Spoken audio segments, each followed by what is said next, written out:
Cambridge English, IELTS 10, published by Cambridge University Press and Cambridge English Language Assessment, 2015. This recording is copyright.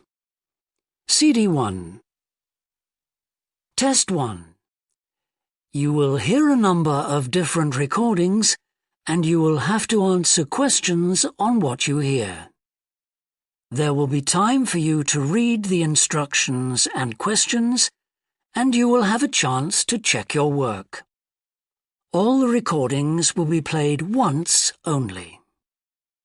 The test is in 4 sections. At the end of the test, you will be given 10 minutes to transfer your answers to an answer sheet. Now turn to Section 1. Section 1. You will hear a telephone conversation between a travel agent and a customer. First, you have some time to look at questions 1 to 6.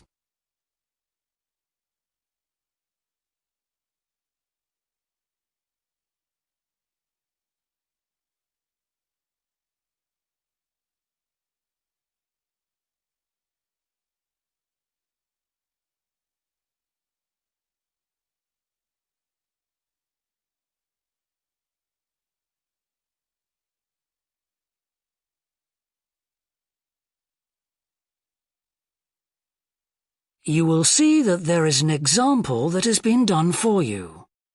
On this occasion only, the conversation relating to this will be played first. Good morning, World Tours. My name is Jamie. How can I help you? Good morning. I want some information on self-drive tours in the USA. Could you send me a brochure? Of course. Could I have your name, please? Andrea Brown. The customer's name is Andrea Brown, so Brown has been written in the space. Now we shall begin. You should answer the questions as you listen, because you will not hear the recording a second time. Listen carefully and answer questions 1 to 6. Good morning, World Tours. My name is Jamie. How can I help you? Good morning. I want some information on self-drive tours in the USA. Could you send me a brochure? Of course. Could I have your name, please? Andrea Brown. Thank you. And your address? 24 Ardley Road. Can you spell that? ARDLEIGH Road. Postcode? BH5 2OP. Thanks. And can I have your phone number? Is a mobile all right? Fine. It's 07786 643 091. Thank you. And can I ask you where you heard about World Tours? From a friend, or did you see an advert somewhere? No, I read about you in the newspaper. OK, I'll get the brochures in the post to you, but can I give you some information over the phone? What kinds of things do you want to do on your holiday? I'm interested in going to California with my family. I've got 2 children, and we want to hire a car. OK. We have a couple of self-drive tours there, visiting different places of interest in California. The first one begins in Los Angeles, and there's plenty of time to visit some of the theme parks there. That's something on my children's list, so I'd want to include that. Good. Then you drive to San Francisco. From San Francisco, you can drive to Yosemite Park, where you spend a couple of nights. You can choose to stay in a lodge or on the campsite. I don't like the idea of staying in a tent. It'd be too hot. Right. And the tour ends in Las Vegas. OK. The other trip we can arrange is slightly different. It starts in San Francisco, then you drive south to Cambria. Someone told me there's a really nice castle near Cambria. Will we go near that? Hearst Castle is on that road, so you could stop there. Good. I'd like to do that. Does this trip also go into the desert? No, it continues to Santa Monica, where most people like to stop and do some shopping. We have enough of that at home, so that doesn't interest us. OK. Well, you could go straight on to San Diego. That's good for beaches, isn't it? That's right. That's a good place to relax, and your children might like to visit the zoo before flying home. I don't think so. We want some time for sunbathing and swimming. Before you hear the rest of the conversation, you have some time to look at questions 7 to 10.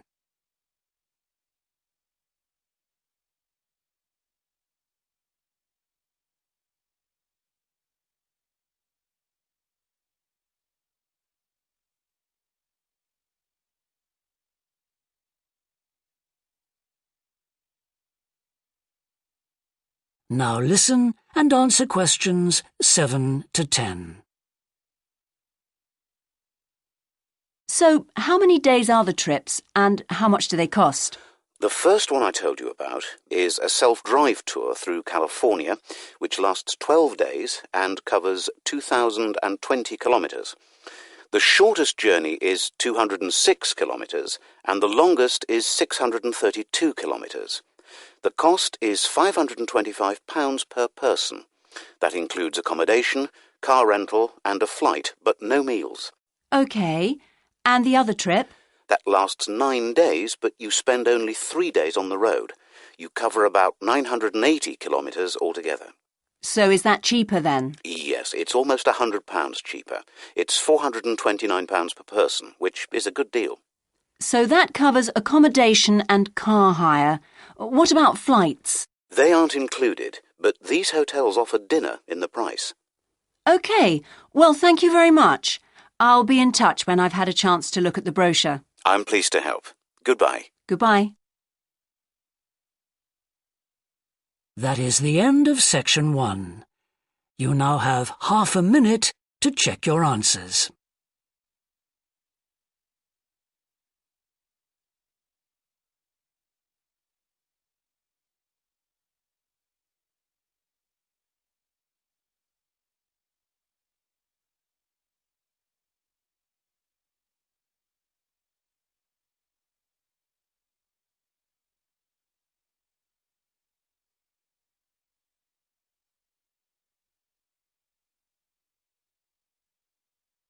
Now turn to section 2.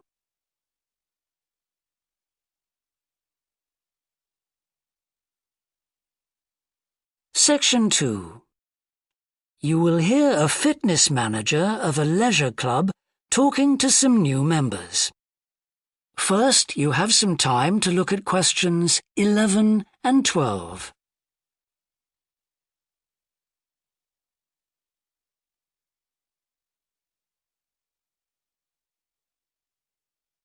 Now listen and answer questions 11 and 12.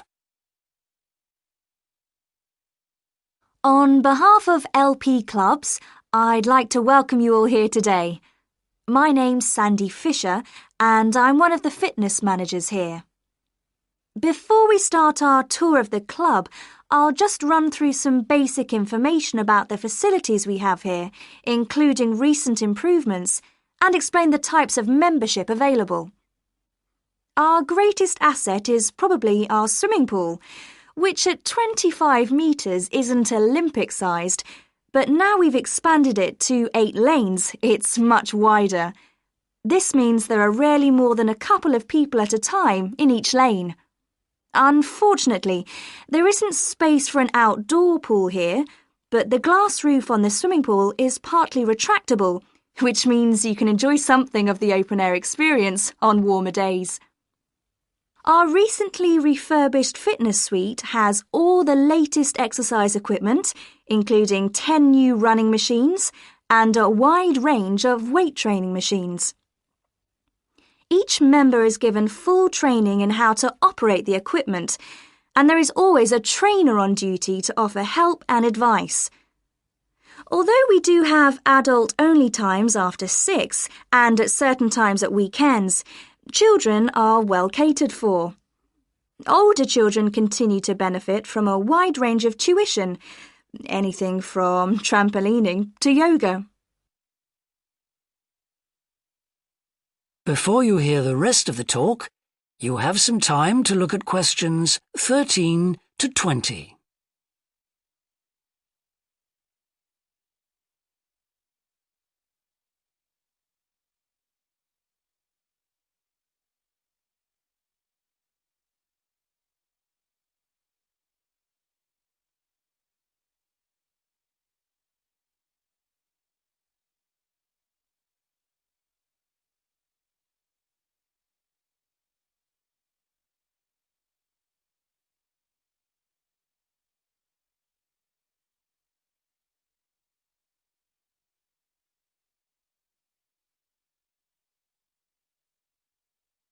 Now listen and answer questions 13 to 20.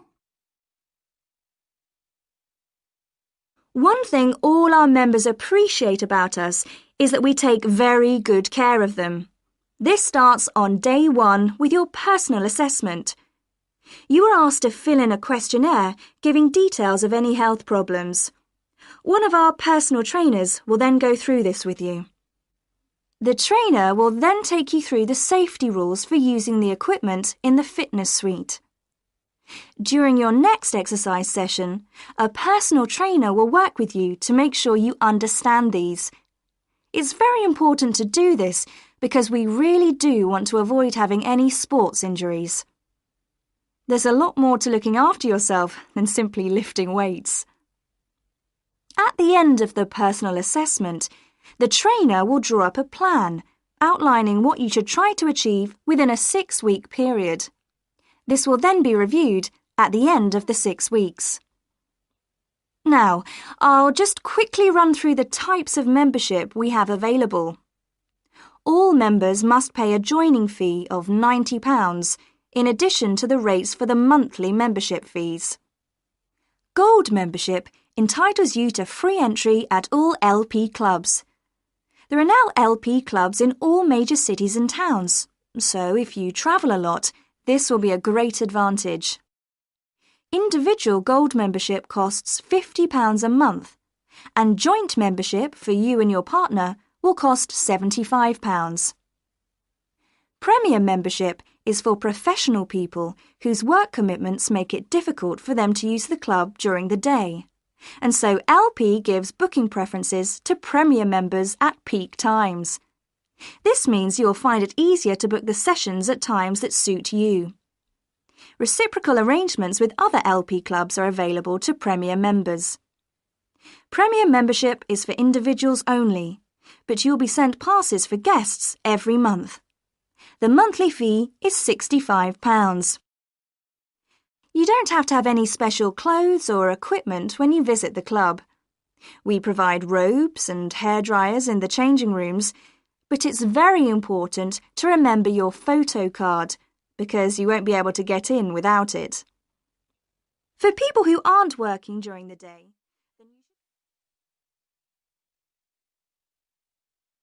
That is the end of section 2. You now have half a minute to check your answers.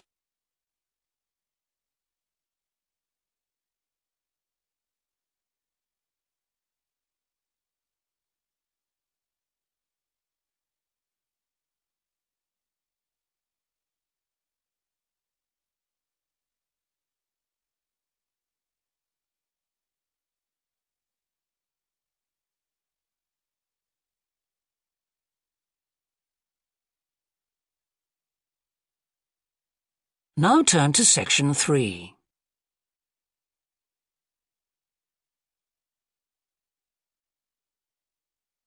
Section 3.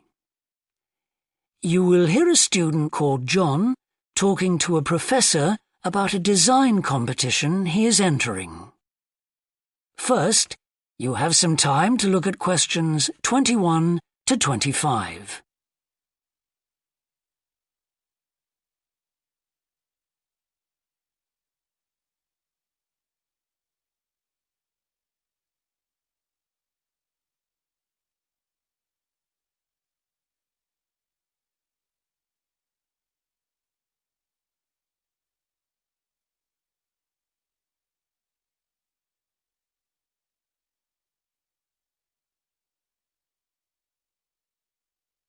Now listen carefully and answer questions 21 to 25. Hello, Professor. I'm John Wishart. I'm working on my entry for the Global Design Competition. My tutor said you might be able to help me with it. Ah, yes, I got a copy of your drawings. Come in and tell me about it. What sort of competition is it? Well, it's an international design competition, and we have to come up with a new design for a typical domestic kitchen appliance. I see. And are there any special conditions? Does it have to save energy, for example? Actually, that was the focus in last year's competition. This year's different. We have to adopt an innovative approach to existing technology using it in a way that hasn't been thought of before. I see, that sounds tricky. And what kitchen appliance have you chosen? Well, I decided to choose the dishwasher. Interesting. What made you choose that? Well, they're an everyday kitchen appliance in most Australian houses, but they're all pretty boring and almost identical to each other. I think some people will be prepared to pay a little extra for something that looks different. It's a nice idea. I see you've called your design the rock pool. Why is that?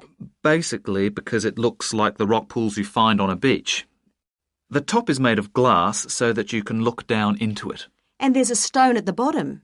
Is that just for decoration? Actually, it does have a function. Instead of pushing a button, you turn the stone.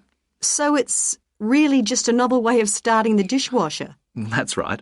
It's a really nice design. But what makes it innovative? Well, I decided to make a dishwasher that uses carbon dioxide. In place of water and detergent? How will you manage that? The idea is to pressurise the carbon dioxide so that it becomes a liquid. The fluid is then released into the dishwasher where it cleans the dishes all by itself. Sounds like a brilliant idea. Your system will totally do away with the need for strong detergents. So what happens once the dishes are clean? Well, to allow them to dry, the liquid carbon dioxide and the waste materials all go to an area called the holding chamber. That's where the liquid is depressurised and so it reverts to a gas. Then the oil and grease are separated out and sent to the waste system. It sounds like you've thought it all out very thoroughly. So what happens to the carbon dioxide once the process is complete? Not wasted, I hope. Actually, that's where the real savings are made. The carbon dioxide is sent back to the cylinder and can be used again and again. What a terrific idea. Do you think it will ever be built? Probably not, but that's okay. Well, I'm sure a lot of positive things will come out of your design. Before you hear the rest of the discussion, you have some time to look at questions 26 to 30.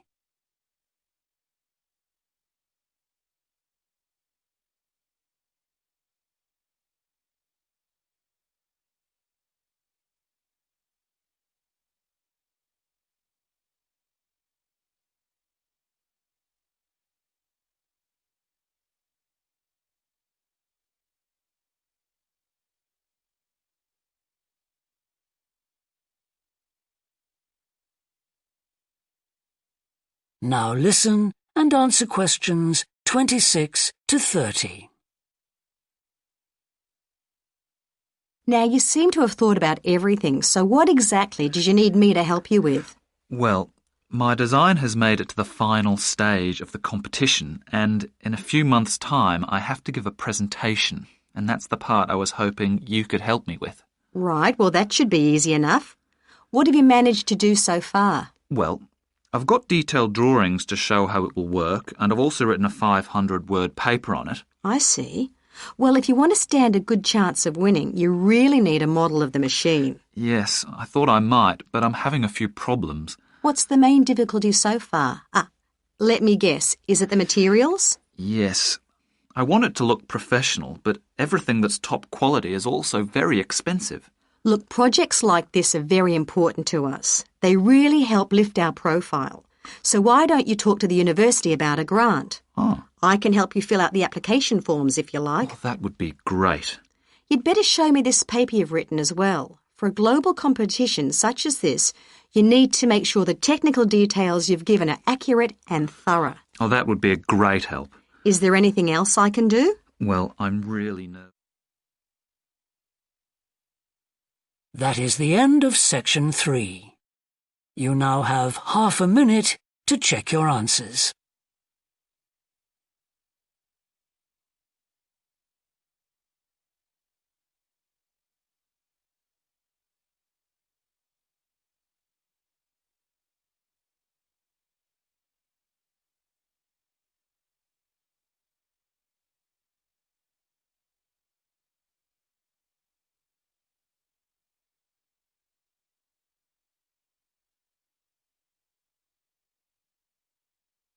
Now turn to section 4.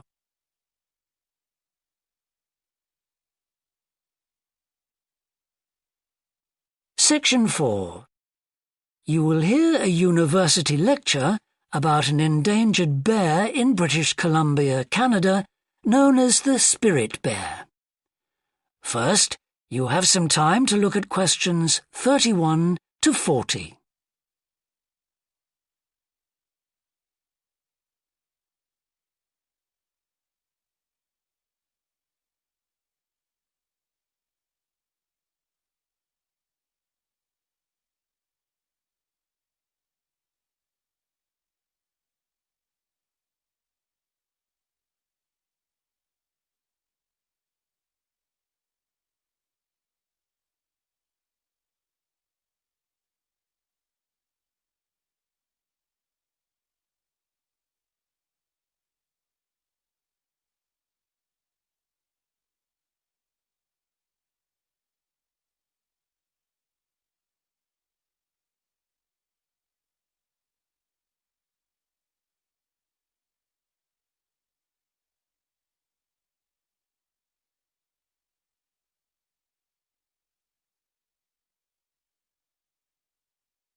Now listen carefully and answer questions 31 to 40.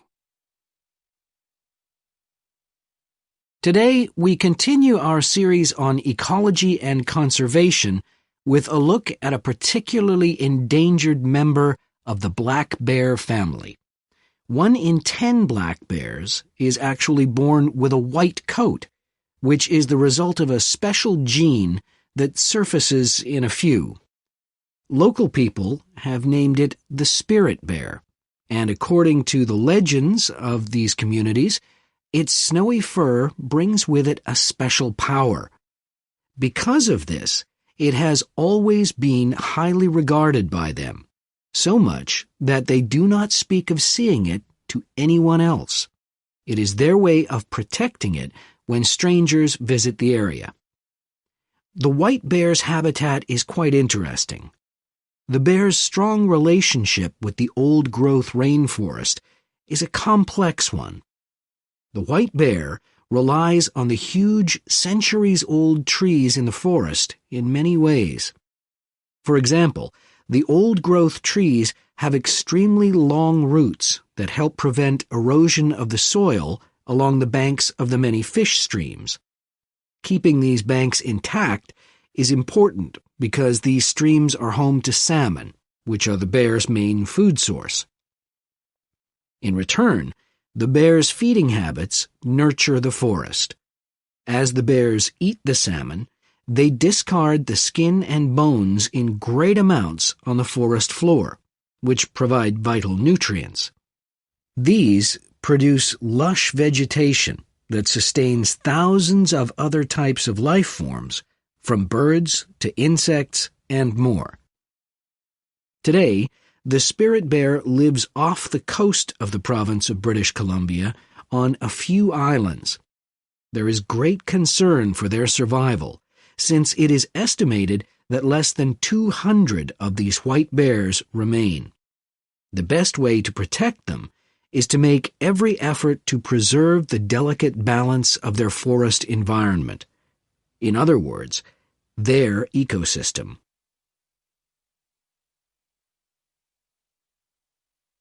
The greatest threat to the bear's existence is the loss of its habitat.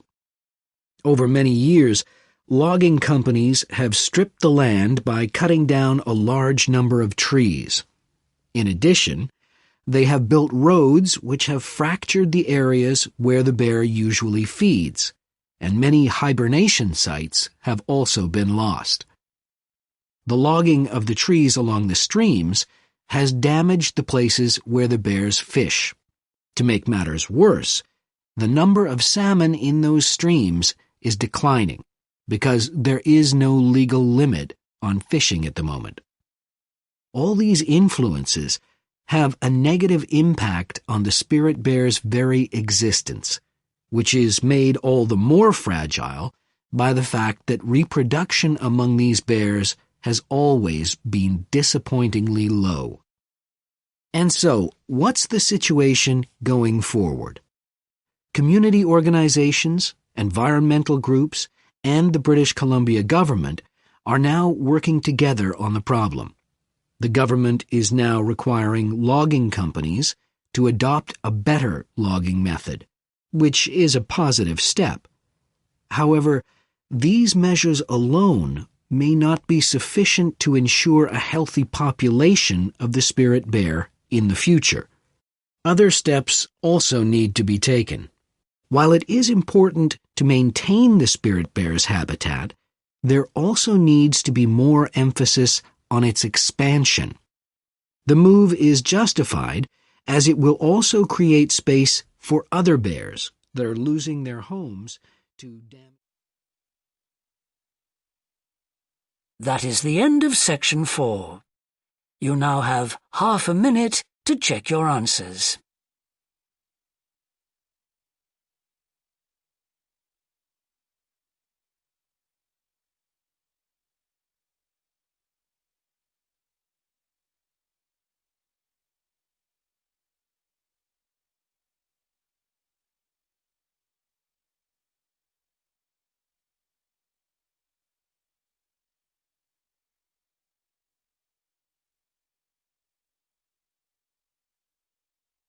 That is the end of the listening test.